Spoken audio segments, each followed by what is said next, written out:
Hey y'all, it's your girl Bianca, bringing you another episode of I Got You Sis Chronicles. Welcome and welcome back.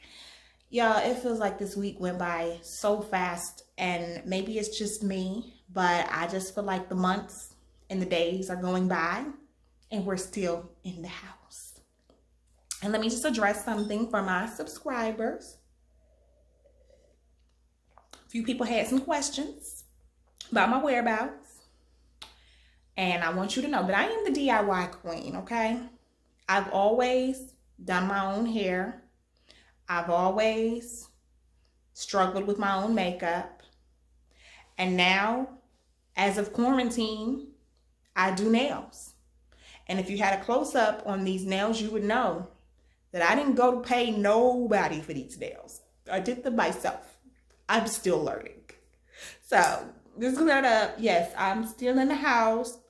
I know I am somewhere in one of those states that thinks it's okay to be outside, but I myself am still in the house, okay? So, still quarantining together, okay? An announcement. I'm super proud, y'all. I have to talk about this before we go into I Got You Sis Chronicles. If you are on my social media, it is IG, I Got You Sis Chronicles. Facebook is I Got You Sis Chronicles. And I've been talking about So Baby. So Baby is my baby food line. It is organic soul food for babies. When my children were younger, I have an 8-year-old and I have a 2-year-old who's almost 3 years old. They ate what we ate. Like, that's kind of how I did it. And I would just tweak the recipes for them to make sure that it was healthier for them. But it really helped with making sure that they have a wide taste palette, right? So Baby, if you see it, So Baby, on Facebook, we are So Baby Food Organics. That is our page.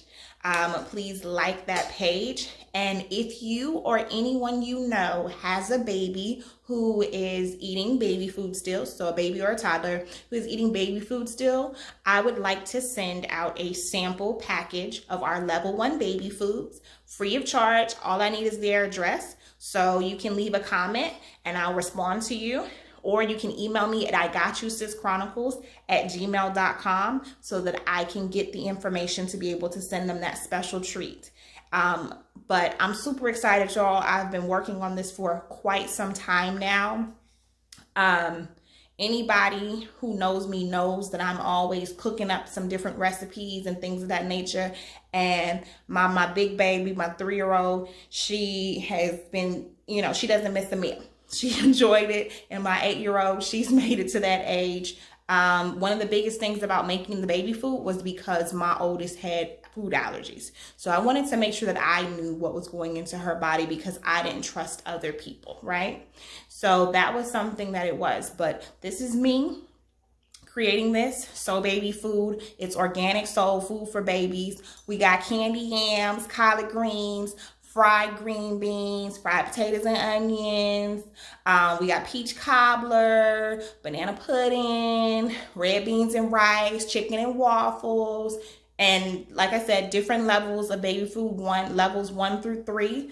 So like I said, I'm super excited. Please support your girl on that. It's coming soon, so you will see it very, very soon, some more information. But like I said, please go to Facebook and follow So Baby Food Organics so that you can get the latest and greatest information on the launch of So Baby Food.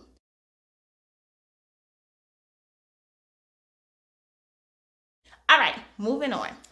So this week, I want to talk about partnership.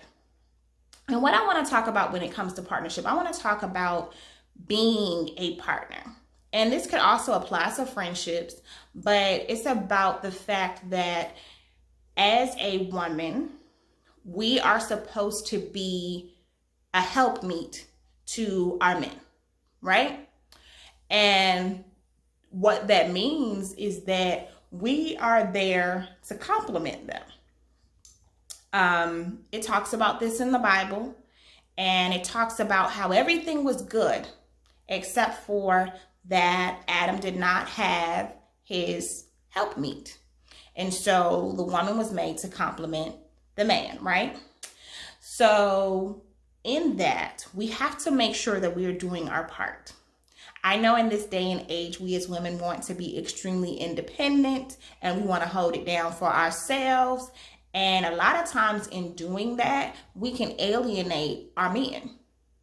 And that's not okay. You have to know your role. And I don't want to offend any of the progressive feminists when I say know your role. If you continue to listen, you'll understand that knowing your role does not mean being diminished. It does not mean you lose your power. It does not mean that you lose yourself. All it means is you get in where you fit in. Like I said before, I am the queen of DIY. There is not much that I cannot do for myself. But at the end of the day, I'm married and I'm not by myself, right? So in understanding that, it takes a very strong woman to understand that you are not by yourself. And therefore, you have to allow your husband to have his place, or your partner, significant other, to have their place. If there is no need for them, they are going to find somewhere that they are needed. You got me? So let's talk about it. If you know your man, you know what he's good at, you know what he's not good at, right? So how about you empower him and you encourage him on the things that he is good at, but the things that he's not so good at, maybe you get in right there, okay? So I'm going to give an example. If you have a man that is not good with the details, okay? You are an extremely detail-oriented person. Your man is not so much, right? So instead of belittling him for not being great with the details, you accept that piece of him. You challenge him to improve on that, but then you also pick up the pieces. You know what I'm saying? Like you pick up the pieces so that you can strengthen him. When you see a weakness and when you see an opportunity, instead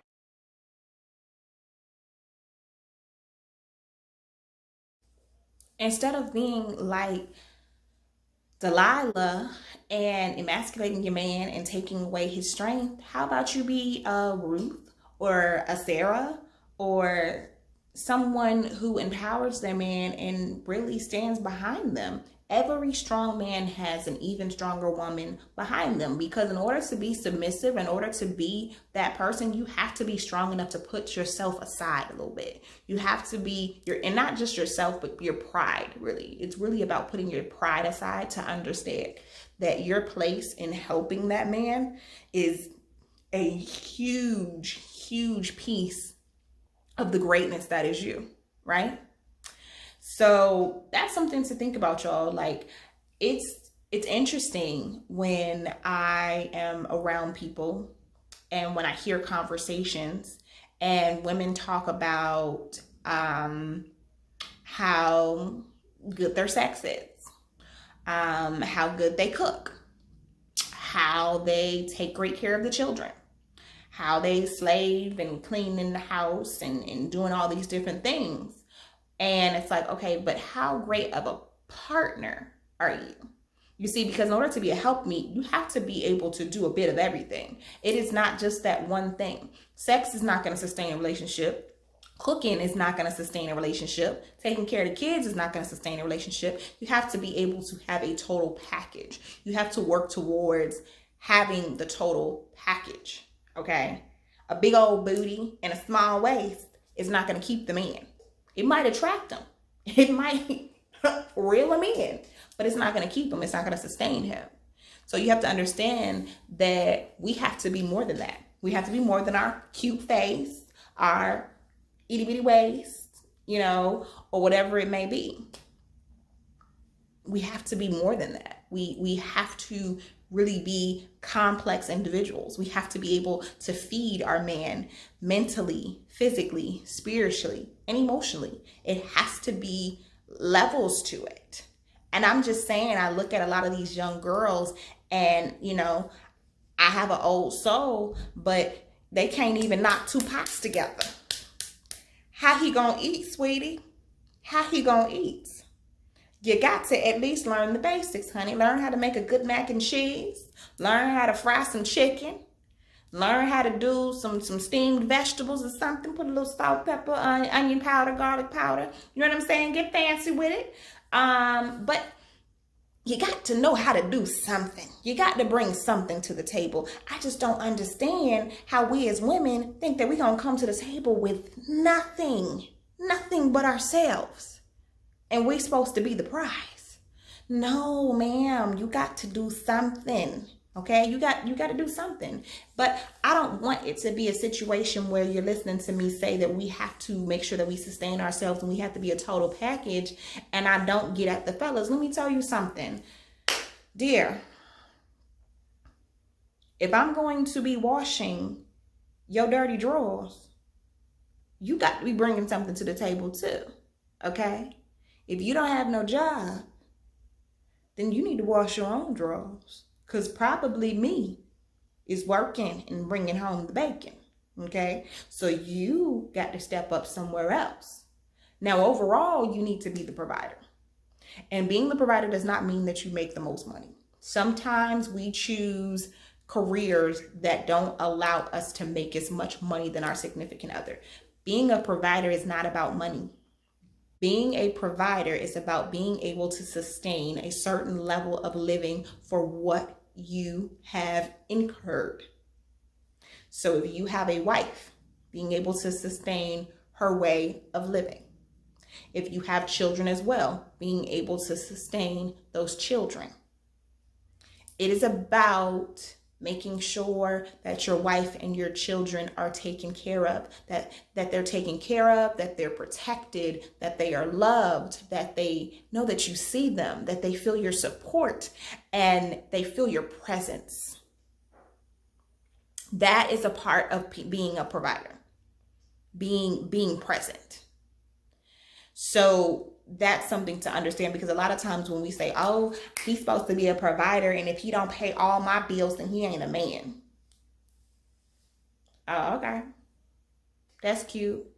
But while he's paying all your bills and you not doing nothing else, and you not a real package, and Susie down the street is taking care of some other things for him, honey, what you gonna do, boo? He paid all your bills, so you should be good. But he's not keeping it at home because you don't know how to treat your man. Oh, okay. We have to be clear in the things that we do to each other. We have to be great partners. We have to make sure that we are the total package. Not perfect, just the total package. Just have something to bring to the table. If I cook, you wash the dishes. If I'm making the money, then when I get home, make me feel like you see me and you know that I'm tired because I've been doing all that I've been doing. So maybe I don't have to worry about cooking, or maybe the kids are already taken care of, or maybe you rub my feet while we watch TV together. Whatever it may be. A lot of times when you're in relationships, there's going to be ups and downs, and there's going to be levels to things. Sometimes you're going to make more money than me. Sometimes I'm going to make more money than you. Sometimes I'm going to be more successful in what I'm doing, and then sometimes you're going to be more successful in what you're doing. There's things, and it goes back and forth. And we just have to understand as partners that the focus cannot be on jealousy. The focus cannot be on competition. The only thing that we should be competing with each other on is being a better partner. I don't mind if my man tries to love me more than I love him, and I try to beat him at loving him more than he loves me. I'm okay with that competition. That's a good competition, because I'm giving him his flowers while he's here. I'm honoring him as my husband, and I'm showing him I appreciate him. And he's honoring me as his wife, and he's showing me that he appreciates me. I'm okay with that competition. What I'm not okay with is when I'm successful and my husband is not supportive of that. Or when I have wins you're not as happy for me. But you have your own wins, and I'm like, ooh, cheering you on, like, yeah, you know what? And maybe you should try this, and maybe you should try that. Oh, and that'll be good. And hey, I know this person, I know that person. And then you're quiet when I say that I'm doing something. That's a problem. So it goes back and forth. Being a helpmeet is the woman's job. But being in a relationship is a partnership. And understanding your role in the relationship it takes two to do that. You know, one of the things that my husband and I did prior to getting engaged, married, anything, we talked about what we needed to see in each other to see a wife and to see a husband. And then when we were about to get married and we went to our premarital counseling, our marital counselor, he said, what does a wife look like to you? And what does a husband look like to you? So once you're married, what is something that you expect of the other person in order to feel like, yes, they are doing their job as I see it? It's important to know that, because some men think that being a provider is enough. They don't know that you need the emotional side of things. They don't know that you need, that you don't need just gifts. You know, like, I don't want you to buy me a bunch of things. I want you to be present. I want you to hear me. I want you to see me, right? Some men think that women cooking and cleaning is enough. That's my wife. I'm good with that, right? You need to know that, because you might be on something like, okay, if I'm taking care of the kids, if I'm working and I'm making sure he's good, then we should be fine. You guys have to make sure that you communicate and be on the same page with what that partnership is supposed to look like. And make sure that you are not emasculating your husband, your partner, your significant other. Make sure that you are not tearing them down. You are supposed to uplift. Let me tell you something. When they walk outside that door, there are enough people who are against them, especially if you have one of these beautiful black men in America, right? Or wherever you are, right? If you have one of those, they have a target on their back, right?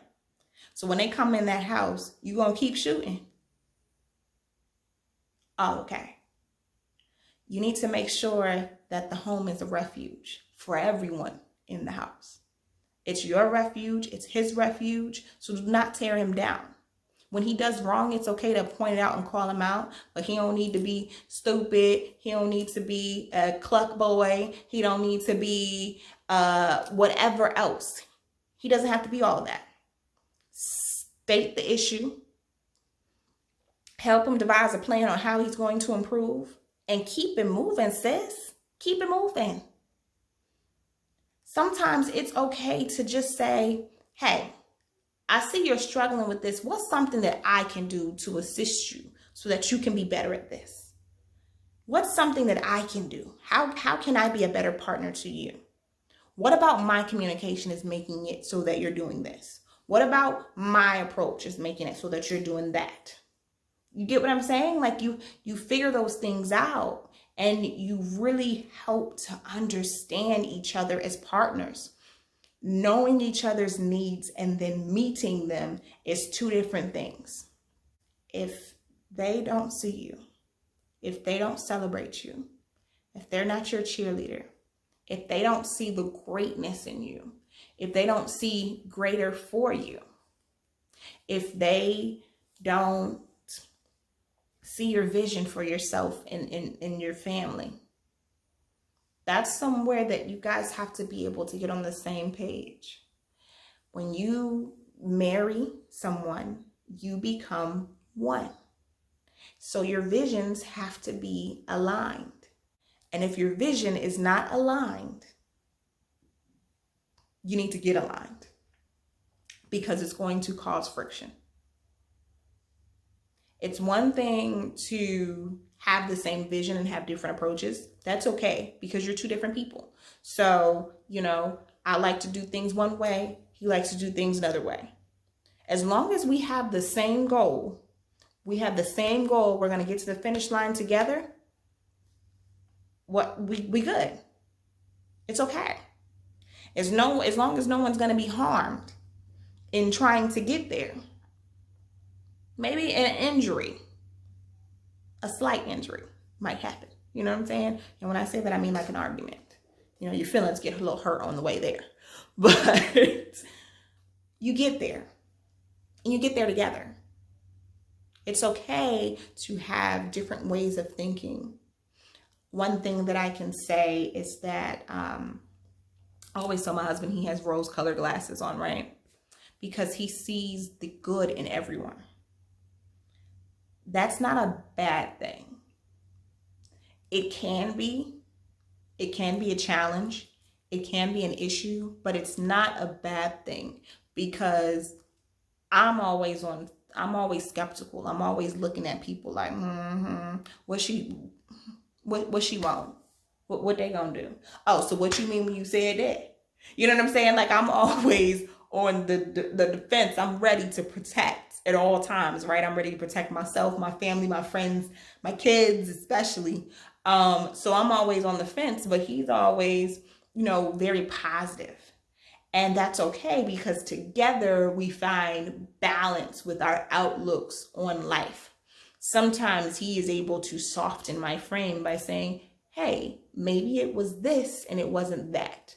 Maybe they weren't trying to hurt you. Maybe their approach was really to do that. And so there's that balance there. And that's why you have that, the yin and the yang, the peanut butter and the jelly, salt and pepper, but it's that balance, appreciating the differences and honoring each other while we're still here. Take away from that all that you want, but just look at yourself, but also look at your partner and find your place within. That's all I have for you guys. Please, please, please, like I said, social media, follow me. If you are new here, please hit that subscribe button, then hit that notifications button so you don't miss another episode of I Got You Sis Chronicles. Thank y'all so much. I love you for real. I will see you soon. Have a wonderful, wonderful week.